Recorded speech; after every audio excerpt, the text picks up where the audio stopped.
Legend দাদা থেকে change করে রাখতে হলো। ক্যাপ্টেন টিএমটি বার নিন আর আমার পদে গুজিয়ে দিন। সৌরভ গঙ্গোপাধ্যায় তিনি লালবাজারে লিখিত অভিযোগ জানিয়েছেন ইউটিউবার মৃন্ময় দাসের বিরুদ্ধে। এই লিখিত অভিযোগ জানানো হয়েছে ইউটিউবার মৃন্ময় দাসের বিরুদ্ধে। It is just one of the incidents. পৃথিবীতে সব জায়গায় এরকম করে অ্যাক্সিডেন্টস হয়। এটা অ্যাক্সিডেন্ট হবে, এভারেস্ট ডিঙানো যায় কিনা দেখো না, দাদাকে তুমি কি চেনো না? একদিনে চিনলাম। এখন সোশ্যাল মিডিয়ার সব থেকে চর্চিত আর সমালোচিত বিষয় হচ্ছে সৌরভ গাঙ্গুলি আর সিনেবাপ মৃন্ময়।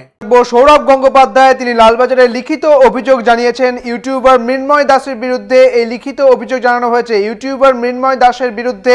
আজকে থেকে প্রায় 7 দিন আগে সিনেবাপ মৃন্ময় তার নিজের ইউটিউব চ্যানেলে একটা ভিডিও আপলোড করে। সেই ভিডিওটা ছিল এরকম। শোনা যাচ্ছে সৌরভ গাঙ্গুলির নাকি বায়োপিক করার প্ল্যান চলছে, তো মেকার্সদের বলবো প্লিজ একটু ওয়েট করো। যে মহাভাব দেখতে পাচ্ছি বাকি জীবন। তখন দেখা গেল আপনাদের বায়োপিকের নাম লেজেন্ড দাদা থেকে চেঞ্জ করে রাখতে হলো। ক্যাপ্টেন টিএমটি বার নিন আর আমার পদে গুজিয়ে দিন। এই ভিডিওটা দেখার পর বাংলার মহারাজের মাথা বেজায় গরম হয়ে যায় আর রেগে গিয়ে লালবাজারের সাইবার ক্রাইম ডিপার্টমেন্টে সিনেবাপ মৃন্ময়ের এগেনস্টে একটা কেস করে দেয়। এই লিখিত অভিযোগ জানিয়েছেন সৌরভ গঙ্গোপাধ্যায়, যেখানে এই মৃন্ময় দাস ইউটিউবার সিনেবাপ এই মৃন্ময় দাসই সৌরভ গঙ্গোপাধ্যায়কে কথা বলেছেন এমনটা জানা যাচ্ছে। লালবাজারে লিখিত অভিযোগ মহারাজের। আমাদের মাননীয় সৌরভ গাঙ্গুলি বলেছিল আরজি করে ঘটনা একটা নর্মাল ব্যাপার, এটা একটা অ্যাক্সিডেন্ট, কোনো ব্যাপারই না, এটা ঘটতেই পারে, পশ্চিমবঙ্গ খুব ভালো জায়গা। মানে এনার ভাট বকার পরিপ্রেক্ষিতে যদি কেউ কিছু বলে এনার গায়ে ফোসকা পড়ে। It is just one of the incidents. পৃথিবীতে সব জায়গায় এরকম করে অ্যাক্সিডেন্টস হয়। এটা অ্যাক্সিডেন্ট হবে, এভারেস্ট ডিঙানো যায় কিনা দেখো না, দাদাকে তুমি কি চেনো না? একদিনে চিনলাম। সিনেবাপ যেটা বলেছে ঠিক বলেছে, একটা কথাও ভুল বলেনি। আমি সম্পূর্ণভাবে সমর্থন করি। বাংলার মানুষ আপনাকে ভালোবাসতো, সম্মান করতো, এইখানে রাখতো।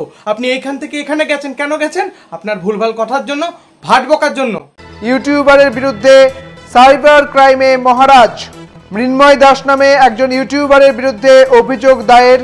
মৃন্ময় দাস নামে ইউটিউবারের বিরুদ্ধে এই অভিযোগ, লালবাজারের লিখিত অভিযোগ উত্তেজিত সৌরভের। তুমি যদি পশ্চিমবাংলায় জন্মিয়ে প্রতিবাদ করো তোমাকে জেলে যেতে হবে। তুমি যদি পশ্চিমবাংলায় জন্মিয়ে চটি চাটতে না পারো তোমাকে জেলে যেতে হবে।